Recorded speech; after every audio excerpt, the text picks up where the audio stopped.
네, 행복한 안식일. 오늘도 북성교회 오신 우리 모든 성도님들을 주의 이름으로 환영합니다. 자, 26년이 밝은 지가 이제 한 달 거의 다 돼갑니다. 그렇죠? 새해 인사들은 잘 하셨나요? 자, 저 한번 따라해 보세요. 자, 왼손을 이마에다가 대보십시오. 자, 오른손을 왼손 위에다 올려보세요. 네, 그 상태로 옆에 분들과 인사하시면 됩니다. 새해 복 많이 받으십시오.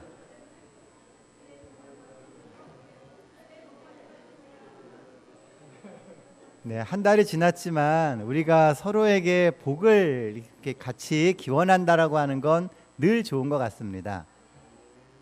신앙생활을 하면서 우리 모두가 다 그렇게 서로에게 복을 구하고 복된 말을 해주고 또 그렇게 서로를 축복해 줄 수 있는 그런 시간들이 더 많아지면 좋겠다고 생각합니다.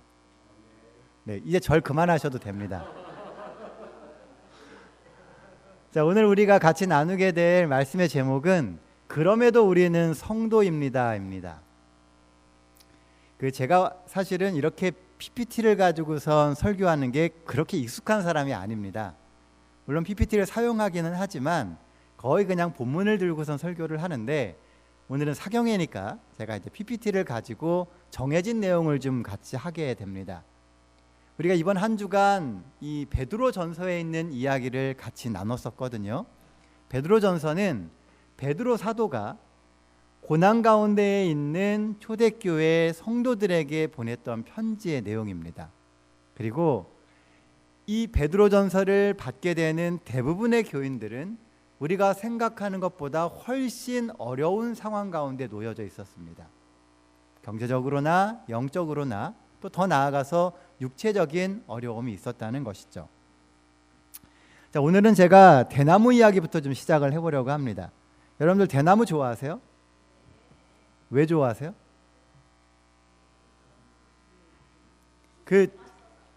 제가 물어본다고 무조건 네 그러시면 안 됩니다. 생각을 하셔야 돼요. 나는 진짜 좋아하는지. 네, 대나무는 대부분의 사람들이 다 좋아합니다. 왜냐하면 구하기 쉽고요. 그리고 쓸모가 참 많아요. 대나무는 속이 비어 있습니다. 그리고 아주 빨리 자라요.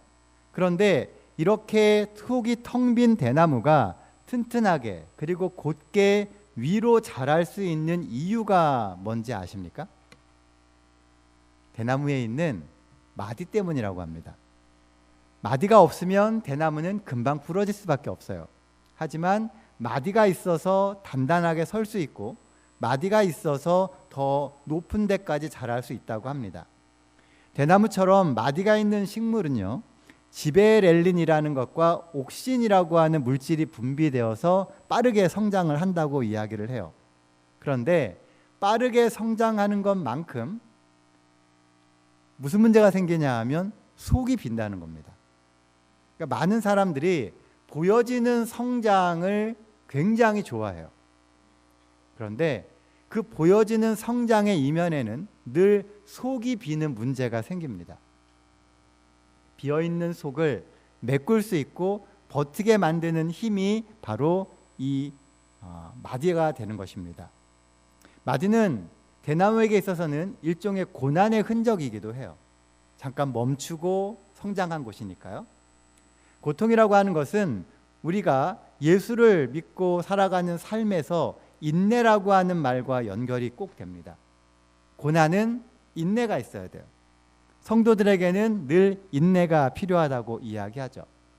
인내를 많이 가지고 있는 성도들은 고난을 지날지라도 다시 일어서고 성장할 수 있는 힘을 가질 수 있습니다. 어쩌면 오늘 우리의 삶에 있는 많은 고난이 그런 하나님의 뜻이 있지 않을까라고 생각을 해보게 돼요. 요즘 사시는 게 좀 어떠십니까? 살만하세요? 사는 게 힘듭니다. 경기가 너무 어려워요. 그래서 돈을 벌기도 어렵고 또 일자리를 잃는 사람들도 많습니다. 하지만 인생이 때때로 멈춘 것처럼 보이고 성장하지 않는 것처럼 느껴질 때 우리는 낙심하거나 포기하지 말아야 합니다. 왜냐하면 그런 시련을 허락하신 하나님의 뜻이 분명히 있을 것이기 때문에 그렇습니다.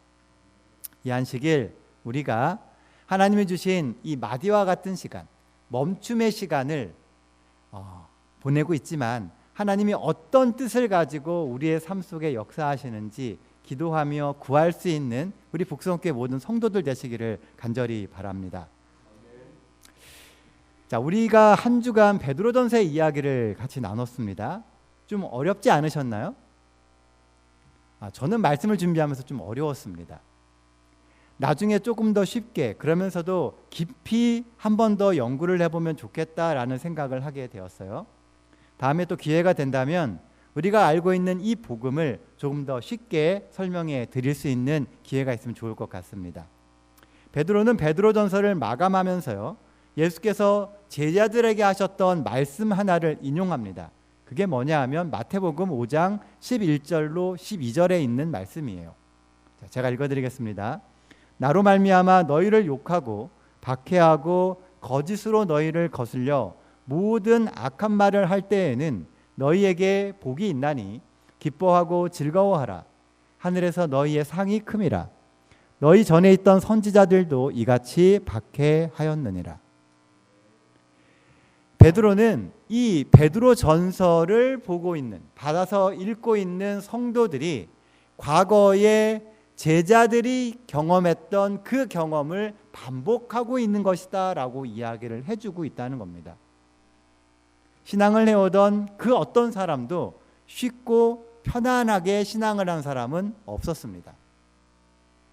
우리가 믿음을 갖고 산다라고 하는 것은요, 모든 것이 쉽게 편하게만 살아갈 것을 포기하는 삶이 돼야 된다는 거죠. 우리가 말씀대로 살려고 할 때, 믿음으로 살려고 할 때 사단이 결코 그냥 두질 않습니다. 그래서 늘 시험이 있게 돼 있어요. 어려움이 있다는 거죠. 그런데 그 어려움을 우리가 어떻게 예수님과 함께 극복하느냐에 따라서 우리의 믿음이 더 성장할 수 있느냐 없느냐가 결정되게 되는 것입니다. 그러면서 베드로는 교회의 지도자들에게 고난받는 성도들을 돌보고 예수님이 하셨던 것처럼 그들을 섬기라고 이야기하고 있다는 거죠. 우리가 고난 가운데 있지만 우리 주변에 있는 많은 이들을 돌보고 섬겨야 할 일을 또한 우리에게 맡기신다는 겁니다.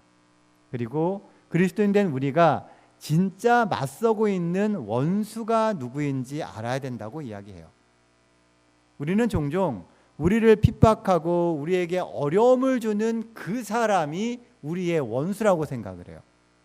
그런데 사실은 그렇지 않다는 겁니다. 베드로전서 5장 8절입니다. 근신하라 깨어라 너희 대적 마귀가 우는 사자같이 두루 다니며 삼킬 자를 찾나니. 자, 여기 보면은 누가 우리의 대적이라고 이야기해요? 마귀라는 겁니다. 눈에 보이는 그 사람이 우리의 원수이고 대적이 아니라 그의 마음을 움직이고 그에게 영향을 끼치는 이 사단, 마귀가 진짜 대적이라는 것이죠. 우리가 싸워야 할 대상은 세상을 주관하는 악한 영과 사단입니다. 우리는 지금 매일 매순간 사단과의 대쟁투를 벌이고 있는 거예요. 우리의 신앙을 선악의 대쟁투라고 얘기하잖아요. 선과 악 사이에서 우리는 끊임없는 싸움을 해가고 있다는 것입니다. 우리는 우리의 믿음을 굳게 잡고 마귀에 대항해야 하고 우리의 소망이신 예수 그리스도를 붙잡고 믿음의 싸움을 해야 합니다. 그러니 나쁜 사단을 미워해야지 사단에게 미혹된 사람을 미워해서는 안 된다는 거예요. 죄는 미워하되 사람은 절대 미워하면 안 됩니다. 그들이 사단의 미혹에서 빠져 있지만 그들을 다시 구원해서 하나님께 인도하는 것이 하나님께서 우리에게 맡기신 역할 가운데 하나라는 거예요. 그래서 우리는 세상 가운데서 평화를 만드는 사람이 되어야 합니다. 성경은 이 부분을 조금 더 자세하게 나누어서 이야기를 합니다. 마귀는 우는 사자같이 두루 다니며 삼킬 자를 찾습니다. 마귀의 1차적인 목표는 그리스도인들이 두렵게 되는 거예요. 우리가 우리 앞에 있는 시련과 어려움 때문에 두려워하고 뒤로 물러나고 하나님과 거리를 두게 만드는 것이 사단의 목적이라는 겁니다. 그러니 우리가 어려움을 당할 때마다 어떻게 해야 되냐면 뒤로 물러날 게 아니라 하나님께 더 나아가야 된다는 거예요. 그 해결책은 모든 염려를 주께 맡기는 것입니다. 비록 어려움을 겪지만 이 어려움을 주께서 해결하실 수 있음을 믿고 기도하며 맡기게 될 때 사단은 더 이상 우리의 삶 속에서 그 어떤 것도 할 수 없게 되는 것이죠. 그래서 세 가지를 이야기합니다. 첫 번째는 근신하라는 거예요. 근신한다라고 하는 것은 늘 경계하는 삶을 사는 겁니다. 우리는 바쁜 세상을 살아가면서 종종 정신줄을 놓고 삽니다. 내가 살아가고 있지만 생각을 하며 사는 것이 아니고요. 끊임없이 그냥 해오던 대로 살아간다는 거예요.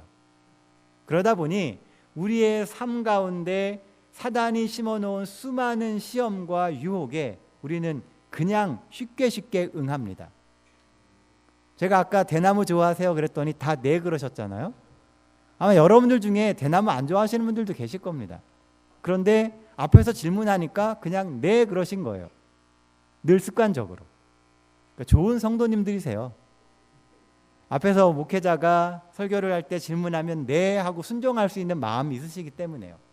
그런데 종종 우리는 내가 결정하고 내가 말하고 행동하는 것이 정말 옳은 것인가에 대해서 생각해야 된다는 겁니다. 늘 우리가 그렇게 깨어서 경계하며 근신하며 살아가야만 사단의 유혹을 이겨낼 수 있게 되는 겁니다. 두 번째는 깨어 있으라는 거예요. 항상 우리는 되어 있는 것, 나아가는 것이 올바른 것인지에 대해서 깨어서 살피는 일을 해야 됩니다. 우리가 잘 아는 열처녀의 비유에도 보면은요, 슬기로운 처녀와 어리석은 처녀의 차이점은 단 한 가지입니다. 깨어 있느냐, 깨어 있지 못하느냐예요. 슬기로운 처녀도 졸았습니다. 그들은 계속 깨어 있지 않았어요. 하지만 순간순간 기회 될 때마다 깨려고 했다는 거죠. 그래서 지혜로워진 거예요. 우리 역시도 세상에서 살면서 어떻게 365일 24시간 늘 깨어서 있을 수 있겠습니까? 그럴 수 있으면 좋죠. 잘 안 돼요. 그러니까 생각날 때마다, 기회가 될 때마다 깨어 있으려고 노력해야 된다는 겁니다. 말씀이 여러분들의 귓가에 들려오고 여러분들의 마음에 성령의 음성이 들린다면 그 순간 삶을 되돌아보고 돌이키는 노력이 필요하다는 거예요. 신앙은요, 그냥 가만히 있는다고 되지 않습니다. 끊임없는 노력을 해야 돼요. 어떤 이들은 이것을 행위로 말미암는 의라고 얘기하는 사람들도 있습니다. 근데 그것은 행위로 말미암는 의가 아니에요. 왜냐하면 믿음이 온전해지는 것은 이 행위를 통해서 믿음이 증거되기 때문에 그런 것입니다. 우리가 무언가를 믿는다고 이야기하며 그대로 실천하지 않고 산다면 사실은 믿음이 없는 거예요. 우리가 매 순간 깨어서 하나님의 말씀에 올바로 서 있는지를 점검할 때 우리는 더 좋은 그리스도인이 될 수 있는 것입니다. 그리고 마지막 세 번째는 대적하라는 거예요. 그냥 순응하는 게 아니라 틀렸다면 대적하고 반대의 길을 가야 된다는 겁니다. 대적하려면 아는 게 있어야 돼요. 무엇이 옳고 무엇이 그른지를 알 수 있는 판단 기준이 있어야 되겠죠. 자, 그럼 우리의 판단 기준은 뭘까요? 목사님이 해주시는 이야기가 판단 기준일까요? 아닙니다. 그러면 큰 코 다치십니다. 모든 목회자가 성경을 다 아는 게 아니에요. 그렇죠? 모든 목회자의 이야기가 다 진리가 아닙니다. 우리는 어떻게 해야 돼요? 스스로 성경을 읽어야 돼요. 말씀을 읽고 스스로 묵상하며 정말 그러한가 살펴볼 수 있어야 된다는 겁니다. 그래야만 우리가 온전히 우리가 무언가를 선택해야 할 그 순간에 하나님의 편을 선택할 수 있어요. 그러려면 더 많이 우리는 성경을 읽어야 돼요. 또 예언의 신의 말씀을 읽어야 됩니다. 그러면서 내 안에 확신을 만들어가게 될 때 정말 위기의 순간에 그 말씀이 떠오르게 됩니다. 그리고 올바른 선택을 할 수 있게 되는 것이죠. 오늘 이 말씀의 주제 성경절이 야고보서 4장 7절입니다. 그런즉 너희는 하나님께 복종할지어다. 하나님의 말씀에 복종하고 하나님의 인도하심에 복종해야 돼요. 그런데 그걸로 끝나는 게 아니라 그 말씀을 기준으로 해서 마귀를 대적해야 됩니다. 사단을 늘 대적하며 살아가야 돼요. 그러면 어떻게 이야기하냐면 사단이 너희를 피할 것이다 라고 이야기해요. 우리는 말씀으로, 믿음으로 사단을 이기는 경험을 해야 됩니다.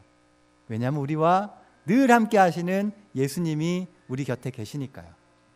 그 믿음으로, 믿음에 도전을 하시는 우리 모든 성도들 되시기를 간절히 바랍니다. 베드로는 베드로 전서를 쓰면서요, 그가 베드로 전서를 쓰고 있는 이 로마 제국이 바벨론이다라고 이야기를 해요.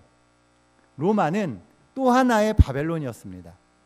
이름은 바벨론이 아니지만 로마가 하고 있는 모든 모습은 바벨론이라는 거죠. 성도들을 핍박하고 영적으로 압박하며 문화라고 하는 이름으로 반기독교적 사상을 가르치는 곳, 그곳이 바로 바벨론입니다. 오늘 우리가 살고 있는 이 세상도 영적으로 성도들을 핍박하고 문화라고 하는 이름으로 반기독교적 사상을 가르쳐요. 그리고 그것이 오랜 시간 동안 반복되면서 우리도 모르는 사이에 우리의 사고 방식 속에 이 반기독교적 사고가 꽉 차 있다는 겁니다.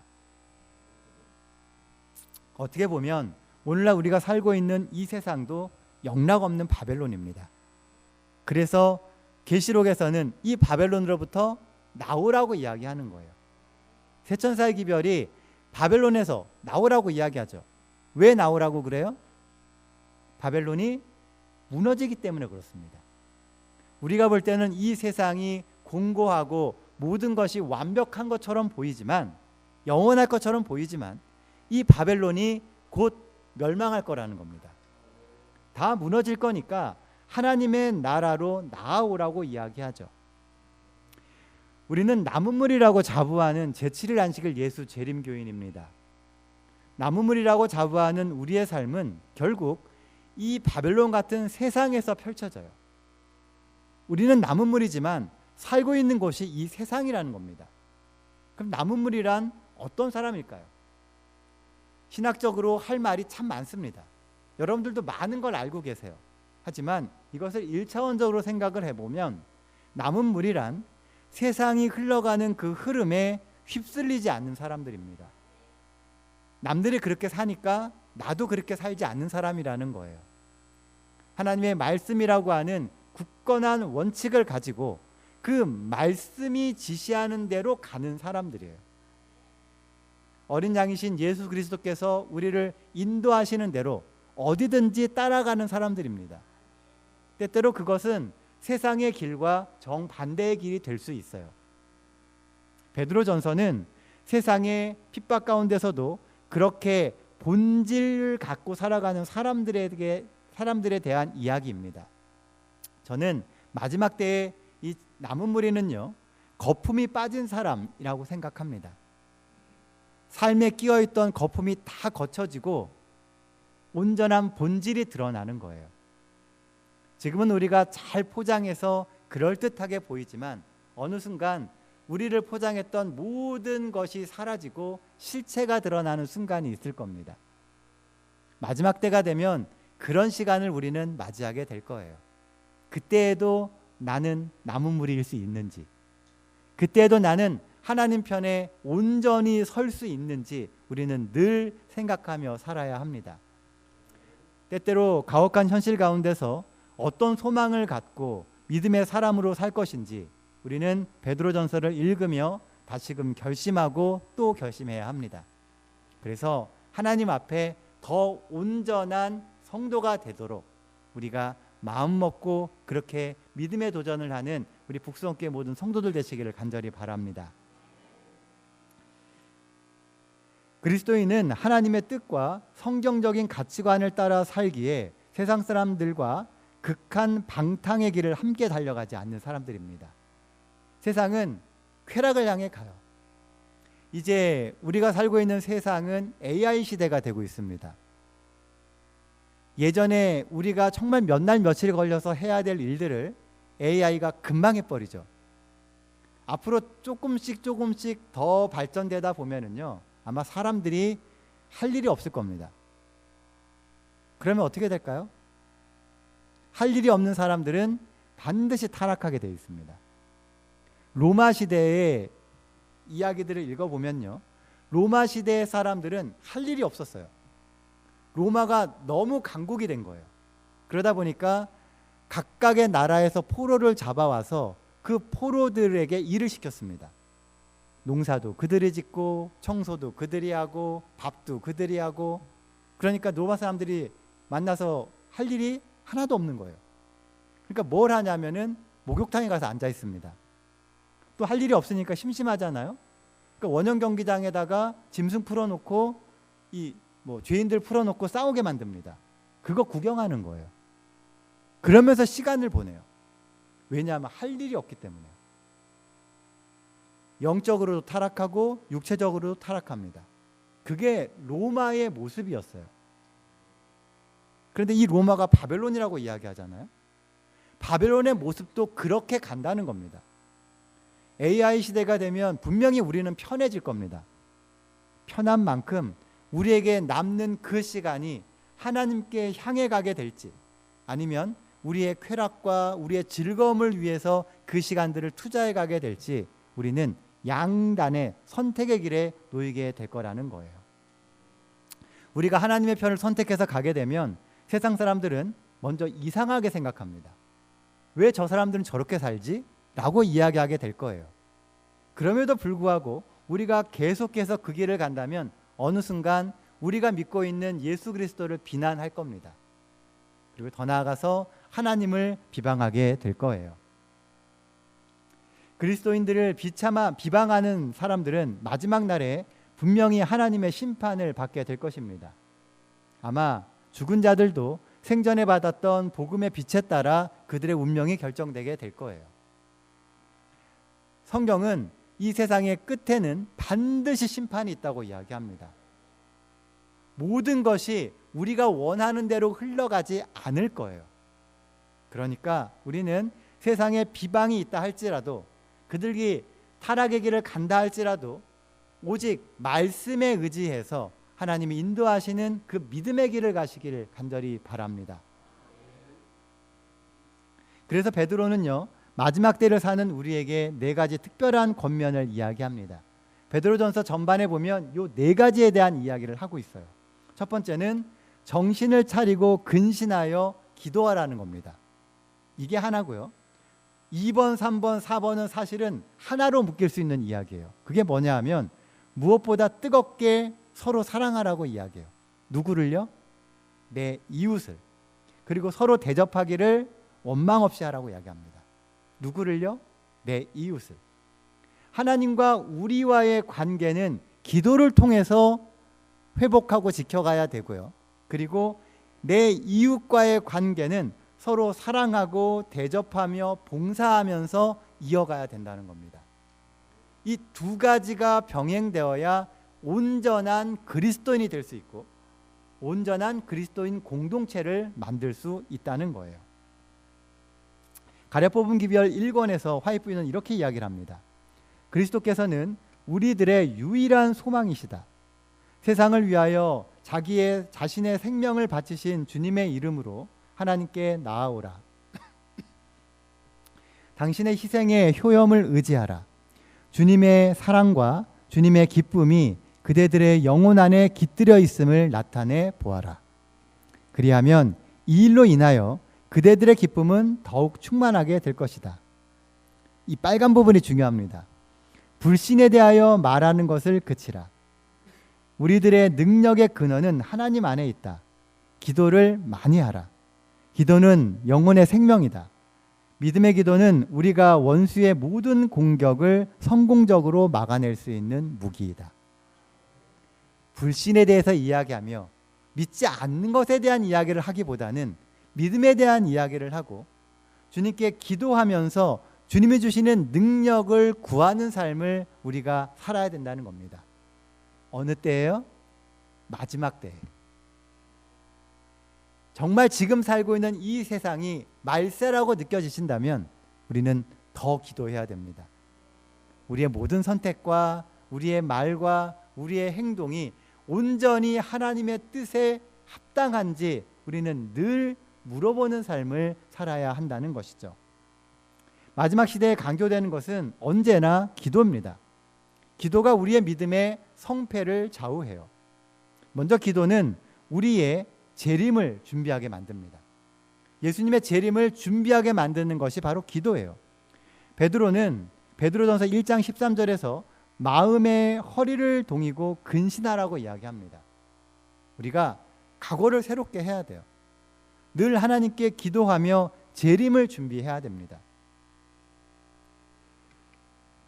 예수님이 재림하실 날이요, 2026년이 되면서 1년 또 줄었습니다. 그렇게 느껴지세요? 우리는 1년 지낼 때마다 재림에 더 가까워져 가고 있어요. 자, 그러면 우리는 작년보다 25년보다 올해 재림을 위해서 더 많은 준비를 하고 있습니까? 대단하시네요. 대부분이 그냥 별로 생각하지 않아요. 내 처녀 때에도 예수님이 오신다 그랬는데 머리가 하얘진 지금도 아직 안 오셨는데 어느 세월에 오실 거냐라고 생각하시는 분들도 계실 거예요.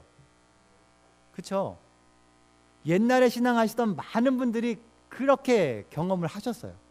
그러다 보니까 어느 순간 무뎌져 있는 겁니다. 재림이 오기는 올 건데 오늘은 아니라는 거죠. 올해도 아닐 거라고 생각하는 거예요. 그러면서 늘 준비하지 않아요. 그래서 예수님의 오심이 마치 도적과 같이 느껴지는 겁니다. 도둑이 들어올 때 나 오늘 갑니다 라고 이야기하고 오지 않잖아요. 그럼 도둑이 아니죠. 갑자기 생각도 못했을 때 들이닥치잖아요. 예수님의 재림도 그럴 겁니다. 그 재림 성도들 사이에서 우스갯소리로 많이 하는 이야기가 있습니다. 예수님이 재림하시는 날이 언제일 것 같으세요? 비 오는 화요일 저녁입니다. 왜냐하면 사람들이 제일 그날 교회 가기 싫어요. 이번 한 주 엄청 추웠죠. 막 춥고 눈 내리는 화요일 저녁. 교회 오는 거 진짜 힘듭니다. 그러한 환경 가운데 우리가 믿음의 선택을 할 수 있다면 우리는 조금은 그래도 재림을 준비하고 있는 거예요. 그런데 우리는 여러 가지 조건들이 붙어요. 오늘은 이것 때문에 좀 어렵고 내일은 이것 때문에 좀 바쁘고, 성경은 그것을 어떻게 설명하냐 하면 장가 갔으니까 아내도 돌봐야 되고 밭도 사야 되고 그다음 소도 샀으니까 한번 시험도 해봐야 되고, 우리가 이유를 찾으면요 하나님을 만나지 않을 이유가 넘쳐난다는 겁니다. 그런데 그것을 잠깐 뒤로 하고 우선순위를 잘 정해야 된다는 거예요. 주님과 만나는 그 시간을 가장 소중하게 여기게 되시길 바랍니다. 또한 기도하면은 우리는 사단의 공격에 대비할 수 있어요. 기도하면 늘 근신하며 깨어 있을 수 있기 때문에 그렇습니다. 기도하는 자가 깨어 있기에 사단의 공격을 알아차리고 영적으로 균형을 잃어버리지 않게 돼요. 우리가 뉴스를 보면은요, 뉴스에서 일어나는 많은 일들이 우리로 하여금 여러 가지를 고민하게 만듭니다. 지금 내가 뭘 해야지 잘 살 수 있을까? 이런 고민을 하게도 만들고요. 또 어떤 뉴스를 보게 되면 내가 지금 하고 있는 이 신앙이 올바른 것인가? 라고 하는 것에 대해서 고민을 하게도 됩니다. 주중에 저희 아들이요, 이제 저한테 질문을 하나 했습니다. 저희 아들이 이제 올해 26살이거든요. 근데 이 친구가 여자친구가 있습니다. 결혼을 생각을 하고 있어요. 그러면서 저한테 어떤 질문을 했냐면, 아버지는 목회하는 거에 대해서 후회한 적이 없냐라고 물어봤어요. 제가 뭐라고 대답했을까요?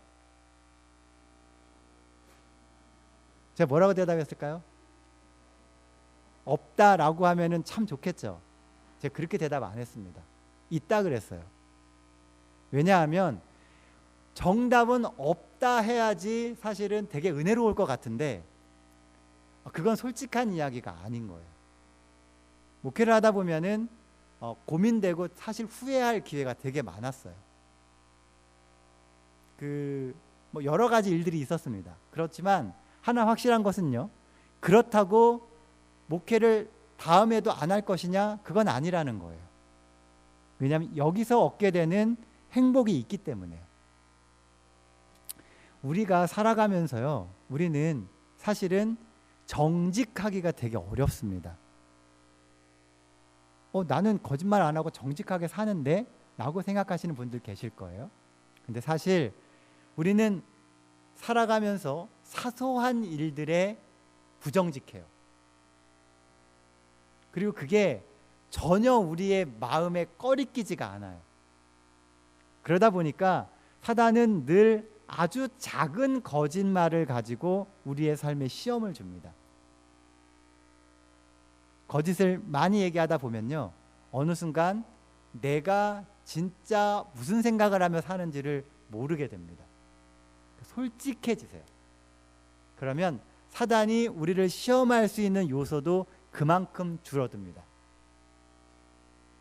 기도는 우리가 하나님 앞에 솔직해지게 만들어요. 우리의 있는 모습 그대로를 하나님께 아뢰게 만들고, 그렇게 하나님 앞에 진실해지기 때문에 우리 주변에 있는 이들에게도 진실해집니다. 그리고 그런 진실함은 복음의 능력을 통해서 그들의 마음을 움직이게 되어 있어요. 또 기도를 하게 되면 우리는 영적으로 각성하게 되어 있습니다. 지지 말고 오직 깨어서 정신을 차릴지어다. 우리가 더 이상 잠들어 있는 사람이 되어서는 안 됩니다. 기도는 영적으로 우리를 각성하게 만들어서 우리가 세상을 보는 영적인 시각을 잃지 않도록 만들어줘요. 정로계단에 있는 말씀입니다. 기도는 전능하신 자의 무한한 자원을 쌓아둔 하늘 창고를 여는 믿는 자의 수중에 있는 열쇠이건만 하나님의 자녀들은 어찌하여 기도하기를 싫어하는지.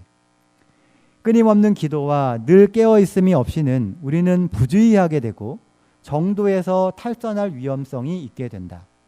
대적 마귀는 우리가 열성 있는 간구와 믿음으로 시험을 이길 만한 은혜와 능력을 얻지 못하도록 하기 위하여 은혜의 보좌로 가는 길을 막으려고 끊임없이 애쓴다. 사단도 알아요.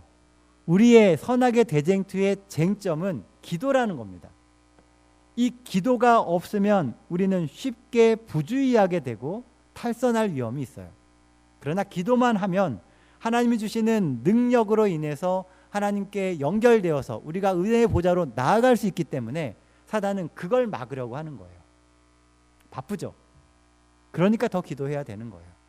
시간이 없기 때문에 잠깐이라도 하나님과 대화해야 되는 겁니다.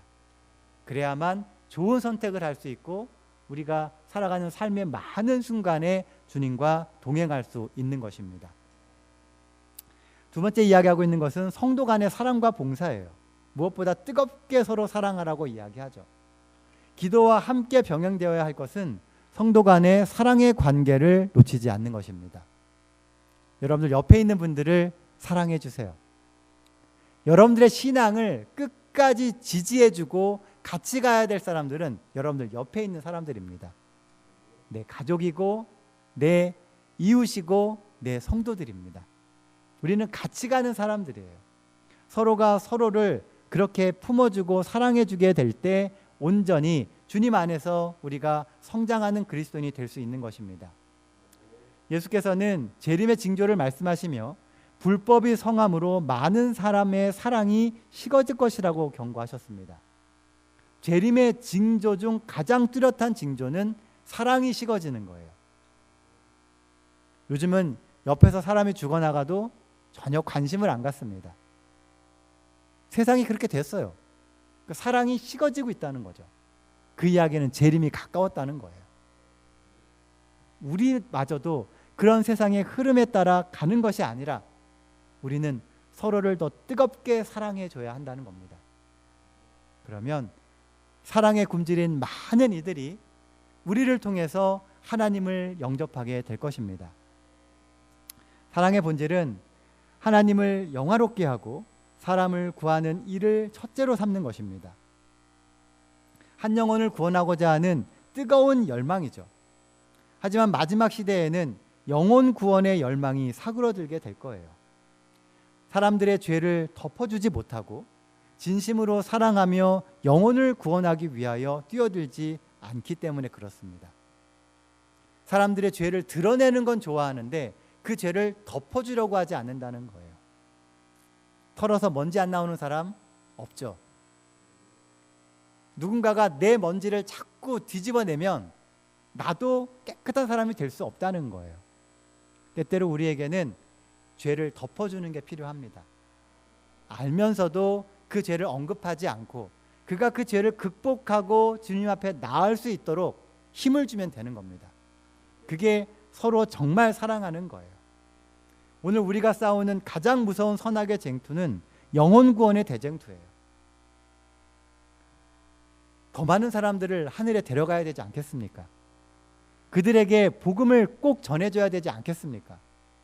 특히 여러분들 집에서 같이 밥 먹고 같은 한 입을 덮고 사는 그 사람들 하늘에 데려가야 되지 않겠습니까? 그러려면 우리가 끊임없이 사랑해주고 그들을 위하여 기도해 주어야 합니다. 그러면 분명히 하나님께서 그 영혼들을 여러분들에게 주실 겁니다. 그래서 하늘 갈 때 손 꼭 잡고 여러분들의 아들, 딸들, 여러분들의 남편, 아내를 꼭 데리고 하늘에 함께 가게 되시기를 간절히 바랍니다. 그러니 우리도 그 영혼들을 포기하거나 내 가족, 내 옆에 사람들을 놓치지 않기 위하여 피나는 기도와 노력을 해야 합니다. 하나님도 이 일을 위해서 최선을 다해서 열심으로 주의 일을 하십니다. 교회증언 8권에 있는 말씀입니다. 예수께서는 그대가 당하는 시련과 어려움에 놀리도록 그대를 버려두지 않으신다. 그분께서는 이 모든 것들에 대하여 이미 그대에게 말씀하셨다.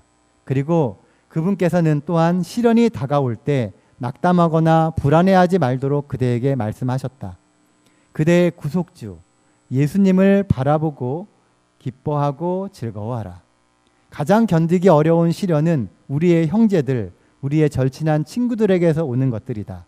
그러나 이런 시련들도 인내로 극복할 수 있다. 그대가 그분을 부를 때에는 그분께서는 언제든지 그대를 도우실 수 있고 또한 즐겨 도와주신다. 하나님은 오늘도 우리를 구원하기 위하여 열심을 내십니다. 말씀을 정리하면서 제가 한 찬양을 들려드릴 거예요. 저희 집사람이 얼마 전에 저한테 소개해 준 찬양입니다. 가사가 너무 은혜로워요. 한번 보시고 같이 마음으로 한번 묵상해 보시는 좋은 시간 되시길 바랍니다.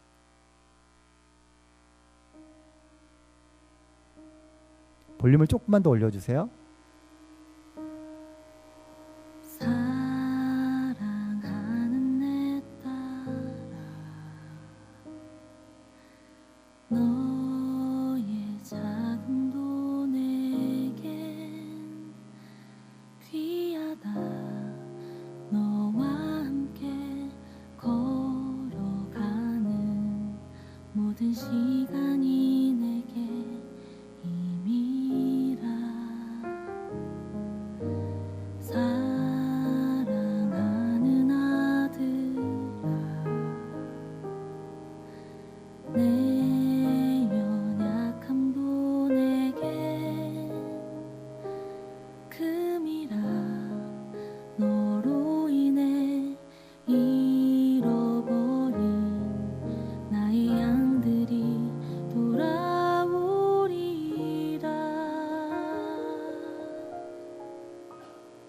조금 느린 듯해도 기다려주겠니? 조금 더딘 듯해도 믿어줄 수 있니? 네가 가는 그 길 절대 헛되지 않으니 나와 함께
조금 더딘 듯해도 믿어줄 수 있니? 네가 가는 그 길 절대 헛되지 않으니 나와 함께 가자. 앞이 보이지 않아도 나아가 주겠니? 이해되지 않아도 사랑해 주겠니? 너의 눈물의 기도 잊지 않고 있으니 나의 열심으로 이루리라. 내게 그 땅을 부탁한다.